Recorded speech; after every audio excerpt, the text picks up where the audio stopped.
لبيب من استنار بدربه بالعلم نورا واتخذ التقى حللا ما كان يرفع مرءا.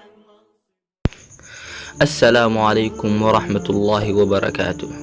waxaynu ka hadli doonaa waqtiga bani aadamu waxaa tahay maalmo markasta oo maalin tagto barkaamid ah ayaa tagay. waxaa yiri Xasan al-Basri, waqtigu waa nimco ka mid ah nimcooyinka ugu qaalisan ee Ilaahay subxaanahu wa ta'aala inoogu deeqay si aynu uga faa'iidaysano, waana mid ka mid ah waxyaalaha uu Ilaahay inaga xisaabin doono maalinta qiyaame. waqtigu waa cimriga qofka, waana hantida kaliya ee aan la keedin karin. saacad kasta oo ku dhaaftana waxaad u dhawaatay qabrigaagii.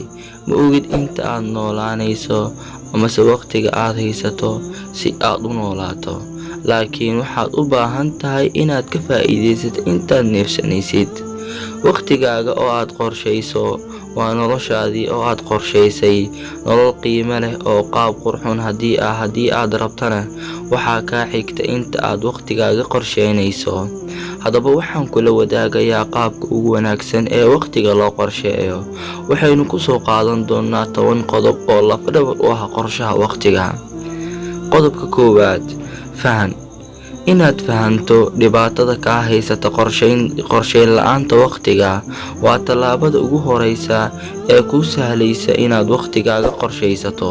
haddii aanad ku baraarugsanayn arrintaasna way adag tahay inaad ku kacdo ficil aad ku qorsheynayso waqtigaaga.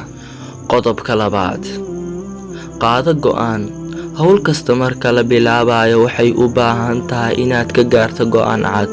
marka aad ogaato dhibaatada ay leedahay waqtiga oo kaaluma, waxay kuu sahli kartaa inaad ka gaarto go'aan cad. qodobka saddexaad, tax qorshayaashaada. soo qaada buug iyo qalin oo fadhiisa meel bilaa buuq ah. qor oo tax dhammaan qorshayaashaada ugu dambeeya. dooro 3 hawlood ee aad rabto inaad qabato kana gungaarto. 4. jadwal maalmeed samayso. jadwal maalmeedkaagu waa tallaabada ugu weyn ee aad ku guuleysan karto, taasoo kuu horseedi karto qorshe nololeed oo cad. marka aad qorshaysato maalintaada, waxaa hubaal ah in uu toddobaadkaaduna qorshaysnaanayo. mar kaliya ha isku dayin inaad hawl fara badan qabato ama aad degdeg isku bedesho. waxay qaadanaysaa waqti ee u samir. qodobka 5, iska ilaali qabashada hawlo badan. mar kaliya inaad hawl badan qabato waxay ku dhaxal siinaysaa inuu waqti badan kaa lumo, wax soo saarkaaguna hoos u dhaco. hawl kasta waqtigeeda sii oo mid kale ha u gudbin ilaa aad dhamayso. 6. isxisaabi. inaad habeenkii markaad sii seexanayso isxisaabisaa waxay ku dhaxal siinaysaa inaad ogaato natiijadii hawlgalkaada. waxaa kale oo aad ka helaysaa dhiirigelin. sidoo kale waxaad ogaanaysaa xaddiga uu isbeddelkaagu la egyahay. qodobka 7, habeenkii jadwal maalmeedkaaga sii samayso. barbilowga maalintu waa salaada subax. si uu kuugu fududaado hawl maalmeedkaagu, dejiso jadwal maalmeedkaaga habeenkii inta aadan seexan ka hor.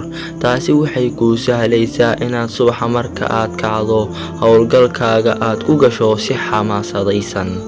qodobka 8, aamin.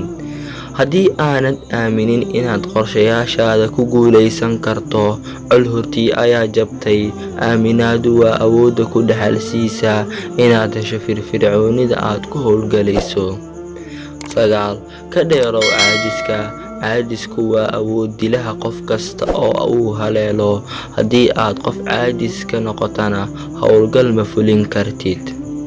10, tala saara Ilaahay. dhammaan howlahaaga adduunyo waxaa kuu sahli kara Ilaahay subxaanahu wa ta'aala.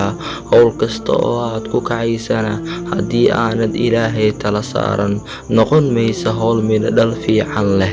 halahaas ayuu ku egyahay muuqaalkeena maanta.